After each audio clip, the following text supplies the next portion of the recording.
రాబోయే మార్చి నెలలో జరిగే 10వ తరగతి పరీక్షలలో ప్రభుత్వ పాఠశాలల విద్యార్థులు ఉత్తమ ఫలితాలు సాధించేలా కార్యాచరణ అమలు చేయాలని జిల్లా కలెక్టర్ కోయ శ్రీహర్ష తెలిపారు. బుధవారం జిల్లా కలెక్టర్ కోయ శ్రీహర్ష జిల్లా విద్యాశాఖ ఆధ్వర్యంలో జిల్లాలోని ఉన్నత పాఠశాలల ప్రధానోపాధ్యాయులతో సమీకృత జిల్లా కలెక్టరేట్లో నిర్వహించిన రివ్యూ సమావేశంలో పాల్గొన్నారు. 10వ తరగతి విద్యార్థులకు ప్రత్యేక తరగతుల నిర్వహణపై కలెక్టర్ సుదీర్ఘంగా సమీక్షించారు.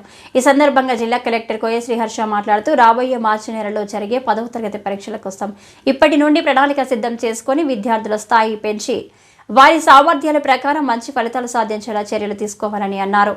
ప్రభుత్వ పాఠశాలలో ప్రతిరోజు ఉదయం సాయంత్రం ప్రత్యేక తరగతులు నిర్వహించాలని, విద్యార్థులకు ప్రతిరోజు ఏదో ఒక సబ్జెక్టులో పరీక్ష పెట్టాలని, రాబోయే 3 నెలల పాటు ప్రతి 10వ తరగతి విద్యార్థి పాఠశాలకు వచ్చే విధంగా చూసుకోవాలని కలెక్టర్ సూచించారు.